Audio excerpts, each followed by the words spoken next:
नमस्कार दोस्तों, आज का दिन इतिहास में दर्ज हो गया है। 18 दिन अंतरिक्ष में बिताने के बाद ग्रुप कैप्टन शुभांशु शुक्ला अब धरती पर लौट आए हैं। पूरे देश की दुआएं और आशीर्वाद रंग लाए। भारत के गौरव ग्रुप कैप्टन शुभांशु शुक्ला, जो पिछले 20 दिन से अंतरिक्ष मिशन पर थे, आज धरती की ओर वापसी कर रहे हैं। उनका स्पेस कैप्सूल ड्रैगन स्पेसक्राफ्ट अब डीऑर्बिट बर्न फेज में प्रवेश कर चुका है। इस प्रक्रिया के जरिए यान पृथ्वी के वायुमंडल में प्रवेश करता है। डीऑर्बिट बर्न यानी वो चरण जब अंतरिक्ष यान की रफ्तार कम की जाती है जिससे वो धरती की तरफ गिर सके। इसके लिए छोटे छोटे इंजन यानी थ्रेयर्स एक खास दिशा में चलाए जाते हैं। लखनऊ में शुभांशु शुक्ला के घर पर आज उत्सव जैसा माहौल है। उनके माता पिता इस ऐतिहासिक पल को लाइव देखने के लिए स्कूल पहुंचे हैं, जहां उन्होंने कैमरे के सामने कहा, हमें गर्व है कि हमारा बेटा इतिहास रच रहा है। वह अब सिर्फ हमारा नहीं, पूरे देश का बेटा है। शुभांशु की मां आशा शुक्ला ने आज घर में सुंदरकांड का पाठ करवाया है और भगवान से प्रार्थना की है, बेटा सकुशल लौटे। शुभांशु और उनके क्रू का कैप्सूल कैलिफोर्निया के समुद्र में दोपहर करीब 3 बजे लैंड किया गया।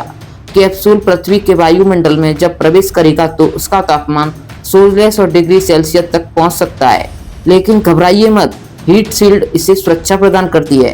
कैप्सूल जब 5.7 किलोमीटर ऊपर होगा तब पहला पैराशूट खुलेगा और फिर 2 किलोमीटर पर दूसरा या लैंडिंग समुद्र में होगी, जिसे स्पेस लेसन डाउन कहते हैं, क्योंकि समुद्र स्पेसक्राफ्ट को नरम कुशन की तरह रिसीव करता है, इसलिए लैंडिंग जमीन पर नहीं पानी में होती है।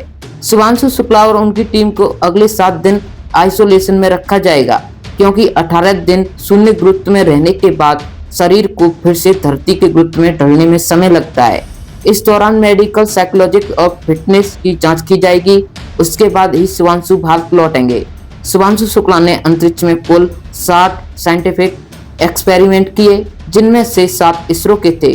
वो 263 किलो वैज्ञानिक उपकरणों के साथ धरती पर लौटे हैं, जो भविष्य के मिशनों में उपयोगी साबित होंगे। इस मिशन की कुल लागत 550 करोड़ रुपए रही है और यह भारत के 2027 के गगनयान मिशन की नींव तैयार कर रहा है। आज सिर्फ एक अंतरिक्ष यात्री नहीं है, एक भारतीय बेटे की वापसी हो रही है। शुभांशु शुक्ला ने भारत को अंतरिक्ष के नक्शे पर और ऊंचा कर दिया है। लखनऊ रोशनी से जगमगा रहा है, भारत गर्व से झूम रहा है और पूरा देश एक ही आवाज में कह रहा है, शुभांशु शुक्ला, तुमने इतिहास रच दिया। अगर आप भी इस पल के साक्षी हैं तो कमेंट में जय हिंद जरूर लिखें। वीडियो को शेयर करें और चैनल को सब्सक्राइब करें, ताकि हम ऐसे ही भारत के गौरवशाली पलों को दुनिया तक पहुंचा सकें। जय हिंद।